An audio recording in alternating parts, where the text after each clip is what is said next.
This is the Oregon Football Report. I am your host, Will Ortner, and today we're going to talk about some players that Dan Lanning and the Oregon Ducks must flip in this 2027 class. One kid who is still sticking with his commitment, and another one who is already decommitted from the team that he was already talking to. Plus, I'm going to let you know why Trinidad Chambliss getting an extra year of eligibility is actually really impactful for the Oregon Ducks, and how important it is that the Oregon Ducks got Dante Moore to return to the program.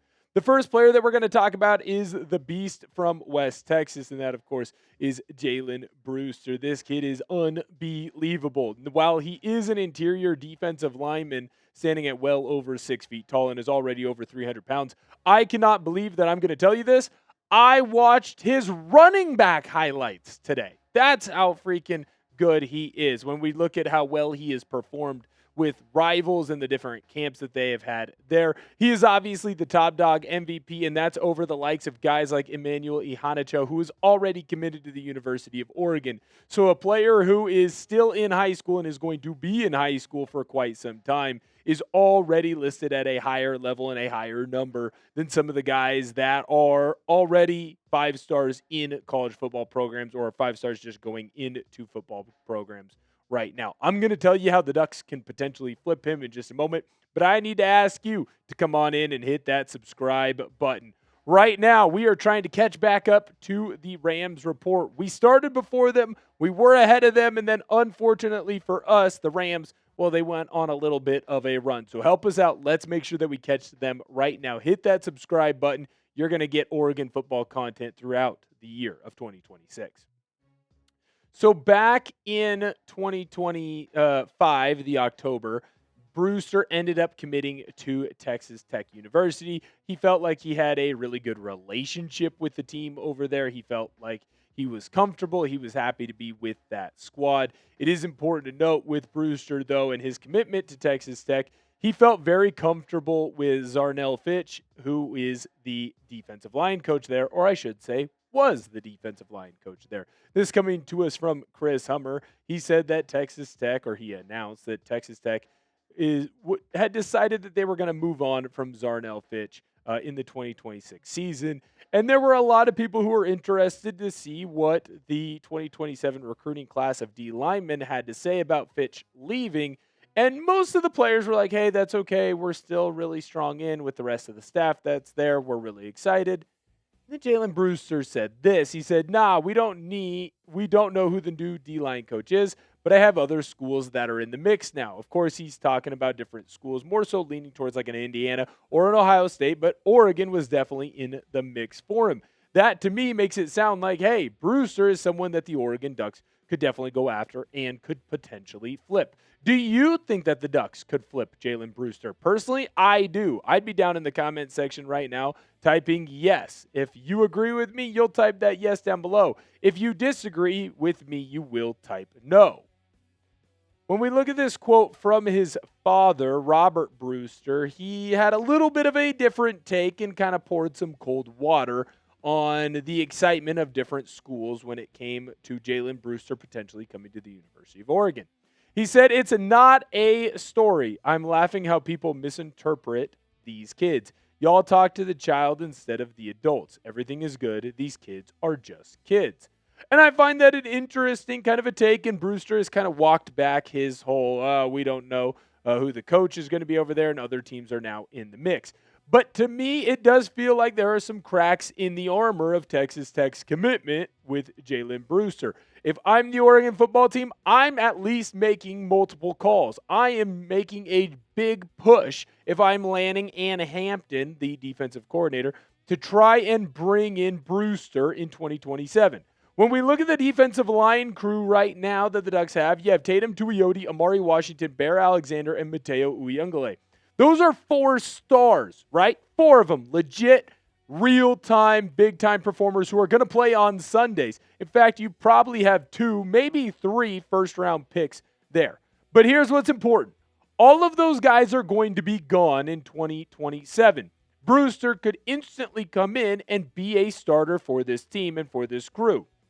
So if I'm the Oregon Ducks, and I see any way to weasel my way in there and try and get a big 5-star commitment, the number 1 defensive lineman in the class of 2027 to try and come over to my university, I am doing everything in my power to try and get Brewster into Eugene. Make sure that you go and like today's video if you want to help the Oregon Ducks potentially get a couple of these recruits over to the University of Oregon. The more thumbs up that we get, by the way, the easier it is for us to do more videos. As we were getting ready to film this video, there was some breaking news coming out of Tennessee, and that is cornerback Kamauri Whitfield has officially decommitted from Tennessee. This, of course, coming to us from Rivals. And now you might be asking yourself, what type of a player is Whitfield? Could he come into the University of Oregon and be a big-time success for the University of Oregon? Well, this is what he had to say. I have decommitted from Tennessee. The guys I had relationships with are no longer there. That was the biggest reason for my decommitment. They made a lot of changes with the defensive staff. Now, the reason why this is such a big deal that the Ducks could go and make a big play for this cornerback is because he was already committed to Tennessee. Obviously, they go with a new defensive coordinator over there. And we are now seeing that the Ducks are in the potential to get this player's talent and to bring him in. He's going to visit Oregon on June 5th. And while Florida is still clearly the top choice right now for the four-star cornerback, it is important to note that the Ducks are going to continue to keep building this relationship. What you've seen in the Oregon football era with Dan Lanning as the head coach is that relationships are key. Relationships are the big reason why the University of Oregon is continuing to put in top recruiting classes. This is a big reason why the Oregon Ducks are continuing to have success year after year after year. If the Ducks are able to make a big-time flip here, you're only going to see this squad get better. Make sure that you go in and turn on your notifications. You don't want to miss any big news around the Oregon football team. There's going to be all sorts of different stories that happen, especially as we get closer and closer to spring ball opening up. You don't want to miss out on any of that, so make sure that you turn on your notifications. If you aren't already subbed, you can hit that sub button as well. Last thing that we're going to talk about is Ole Miss quarterback Trinidad Chambliss and why it is important that he has been granted a 6th year of eligibility. Now, the NCAA can still appeal and potentially will, so there's no guarantee yet that he is fully back.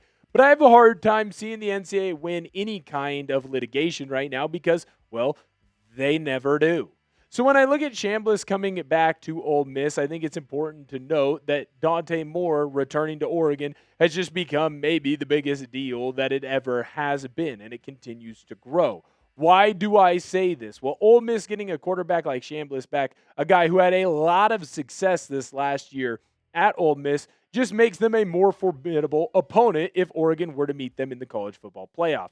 I still believe that Dante Moore is the best quarterback in all of college football. And Dante Moore has shown after this last season that he can really sling the rock. What is going to be important is, will Dante Moore be able to continue to grow? We saw when he was playing an opponent that was a little bit lesser than, Dante Moore flourished. And in fact, in most cases, Dante Moore had a key in the success of the Oregon Ducks. The big-time throw against Iowa, his performances against UW and USC, his performance against Texas Tech, all very good. But when he played a team like Indiana, and both times that he did, you saw Dante Moore struggle. Will Dante Moore be able to fix those issues that he's had in the past? I believe that he will. It is very important, though, to note, Dante Moore is going to be the key to the Ducks championship hopes this next season. That's why it's important that Dante Moore came back. Should college football players get a 6th year of eligibility? They continue to just get more and more years stacked on. Let me know down below in the comment section. Do you think that it should be 6 years now? Or do you think that it should not? Should a guy like Trinidad Chambliss be able to continue to play in college football? Should a guy like Diego Pavia or Joey Aguilar continue to get more and more years of eligibility? Let me know your opinion down below in the comment section. Make sure that you hit that subscribe button. Thank you guys so much for viewing today's video. We always really appreciate your time here on the Oregon Football Report. Thank you guys so much for checking out what we are doing, and Go Ducks!